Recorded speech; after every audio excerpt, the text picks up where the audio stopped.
고린도전서 3장 1절에서 3절까지 보겠습니다. 1절에서 3절요. 개역성경 먼저 읽겠습니다. 형제들아, 내가 신령한 자들을 대함과 같이 너희에게 말할 수 없어서 육신에 속한 자 곧 그리스도 안에서 어린 아이들을 대함과 같이 하노라. 2절, 내가 너희를 젖으로 먹이고 밥으로 아냐노니 이는 너희가 감당하지 못하였으이거니와 지금도 못하리라. 3절, 너희는 아직도 육체에 속한 자로다. 너희 가운데 시기와 분쟁이 있으니 어찌 육신에 속하여 사람을 따라 행함이 아니리요. 제가 번역한 내용이 1절요. 형제들아, 나는 너희에게 말할 수 없다. 신령한 자들을 대함과 같이. 그러므로 육에 속한 자들과 같이 그리스도 안에서 어린 아이들에게와 같이 한다. 육에 속한 것은 어린 아이와 같다는 거죠. 바울은 고린도 교회를 향하여 성령을 받은 사람들 대함같이 말할 수 없다고 이야기합니다. 교회가 아직 육에 속한 영적으로 어린 아이들과 같기 때문이라고 정리를 딱 하죠. 육에 속한 어린 아이와 같은 자들은 성령이 충만한 사람들과 같이 대할 수 없습니다.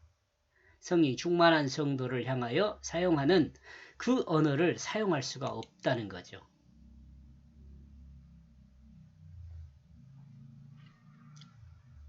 성령이 충만한 건 여러분 아시지요? 성령이 충만한 것은 하나님 뜻에 합당한 사람이에요. 이게 성경 말씀의 의미를 따르는 사람이죠. 물론 얼마 전에 유튜브 그 사람들 공부하는 것에 커리에 광고하는 내용을 봤는데요. 그 성경의 시대적 배경을 알아야 성경을 이해할 수 있다라고 하는 내용이 있어요. 그 시대적 배경 중요하죠. 그러나 사실은 그 시대적 배경을 몰라도 이 언어의 의미를 정확히 알면 지금 이 시대에 나와 여러분이 듣고도 하나님 말씀을 오해하지 않고 하나님 뜻으로 이해할 수가 있다는 생각을 저는 합니다. 조금 다를 수 있죠. 왜 제가 이렇게 생각을 하냐면 그 시대적 배경을 아는 것을 통해서 하나님 말씀을 오해하게 만드는 경우들이 많아요.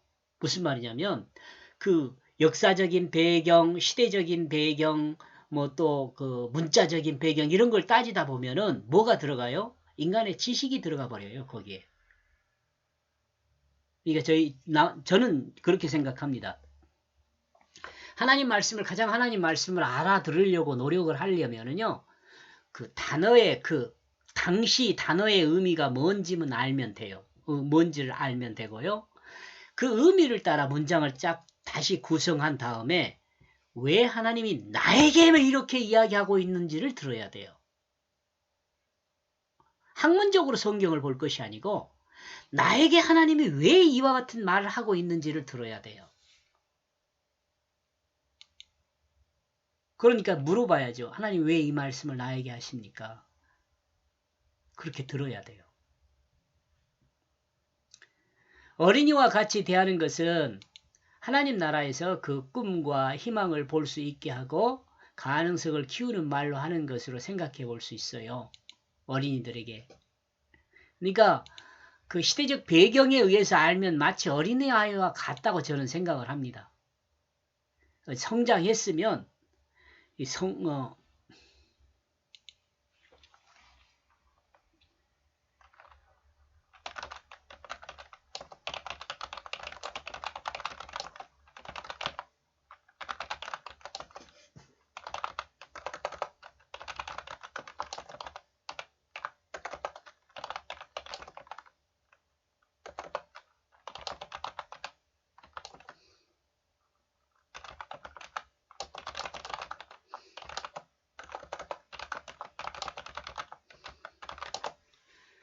성령 충만으로 성장한 그리스도인은 기도를 통해서 성경 말씀을 통해서 하나님께 묻고 그 물음에 하나님께서 답한 것에 대해서 아멘할 수 있는 사람이에요. 예수를 믿음으로 하나님의 아들이 되며 영원한 하나님 나라를 상속받은 그 소망을 키우는 거죠. 이것은 어린아이와 같은 자들이에요. 그리고 성령 충만한 성도에게 하는 말은 하나님 백성으로 하나님의 뜻을 따라 그 마음이 진실해야 하며 자기 진실을 사랑하는 이웃에게 나눠주는 삶이 되어야 함을 말합니다. 결론적으로 하나님은 이렇게 응답을 하죠.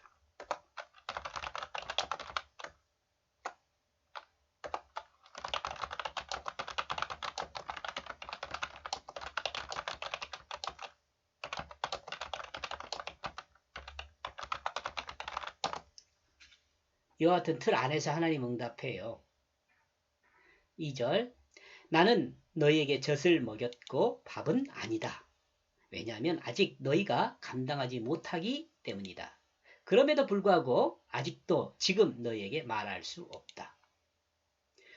육체가 유아일 때는 젖을 먹이죠. 밥을 목에 넘길 수 없으며 유아는 밥을 목에 넘길 수 없으며 또 밥을 소화할 수도 없으며 먹지 못합니다. 이러므로 유아는 밥을 감당하지 못하고 병이 날 수 있습니다. 이러므로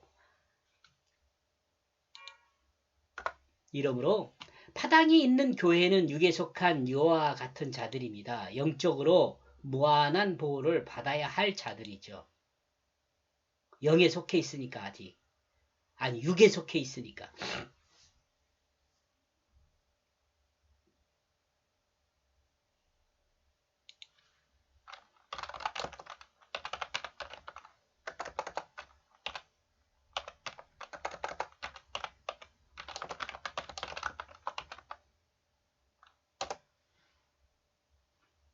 육에 속해 있기 때문에 무한한 보호를 받아야 돼요.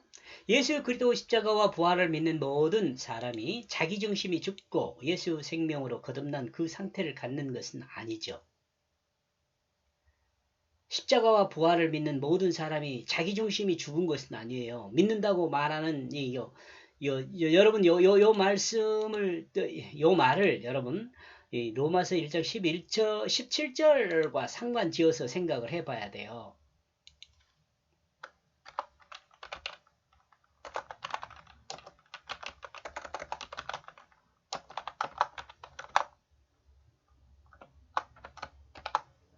믿음으로 믿음에 이른다 그 말이요.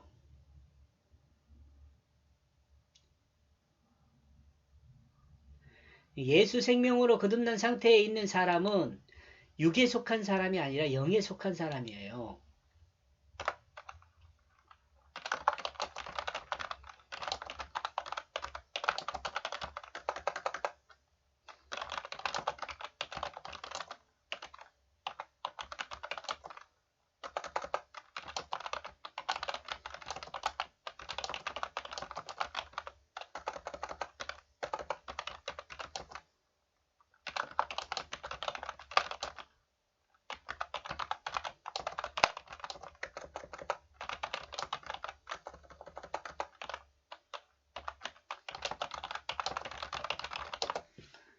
영에 속한 사람은 이런 사람이에요. 예수 그리스도의 십자가와 부활을 믿음으로 십자가의 자기중심이 죽은 것과 부활의 예수 생명으로 거듭난 것을 믿는 사람입니다. 믿는 사람. 이 믿음이 구원받는 믿음이에요.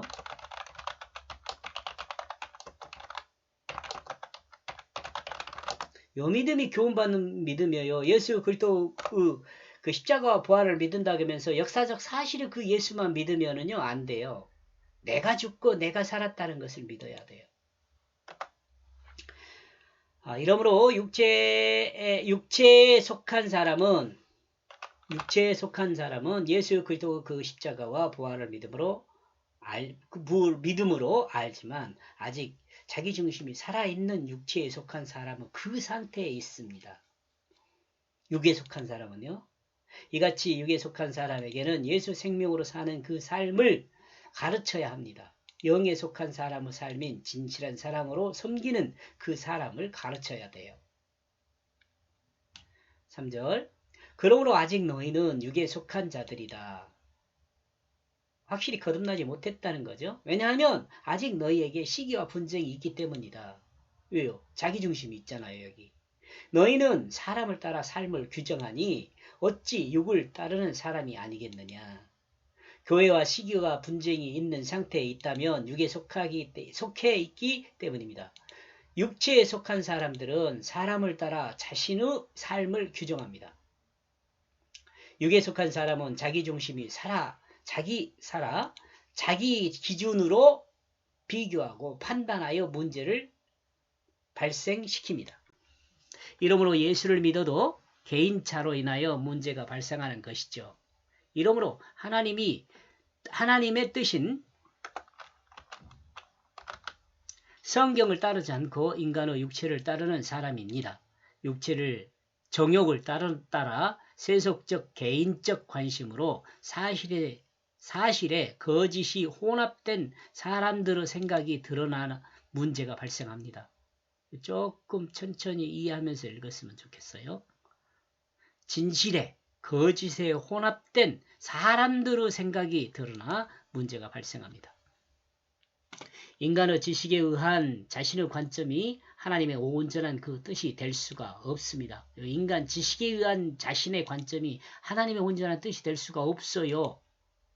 이러므로 사람은 사탄의 뜻과 자기의 뜻의 그 공통점을 통해 하나님의 뜻을 생각해야 합니다. 사탄이 아니군요. 이러므로 사람은 타인의 뜻과 자기의 뜻의 그 공통점을 통해 하나님의 뜻을 생각해야 돼요. 정확한 건 성경을 통해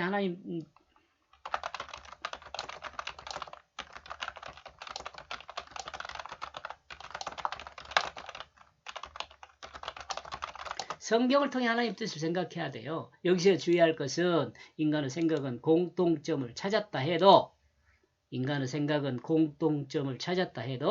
하나님의 뜻이 아닐 수 있어요. 또한 사람의 생각이 하나님의 뜻에 합한 생각도 있다는 점입니다. 그렇지만 아닐 수도 있다는 점이다. 그렇지만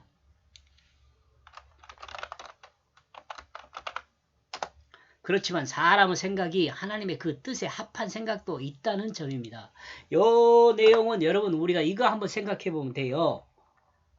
창세기에서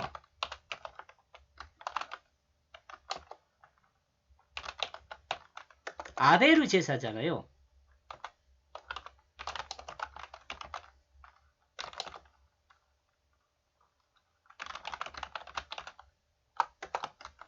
관심 있게 봐요.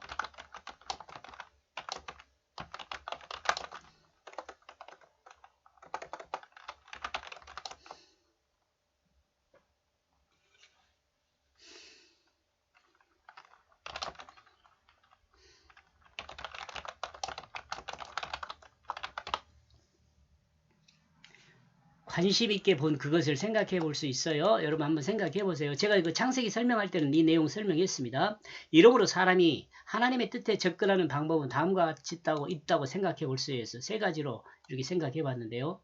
인간을 거짓으로부터 구원하여 하나님의 진실에 속하게 하려는 것에 합당한가? 진실에 속할 수 있는 진실인가? 이렇게 생각해도 돼요.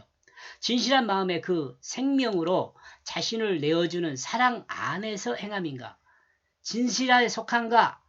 사랑 안에 행하는가? 하나님이 심히 좋다고 말씀하신 그 태초를 회복하는 그것인가? 이 세 가지를 한번 생각해 보면 된다는 거죠. 루터파, 칼빈파도 역시 마찬가지라는 생각입니다. 그리스도인은 사람을 따르지 않고 성경 말씀을 따르는 자가 되어야 합니다. 아멘. 이 칼빈이나 루터 따라가는 거 아니에요. 우리는 그리스도인은 성경 말씀을 따라가는 거죠. 근데 칼빈이나 루터라든가 이런 개혁파 사람들을 따르는 이유가 뭐예요? 이분들이 가장 성경적인 어떤 그 틀을 마련해서 우리에게 공급했기 때문에 그렇게 되는 거죠. 그러나 이 루터나 칼빈이나 이 우리 신학의 선배들을 보다 더 정확한 것은 성경이죠.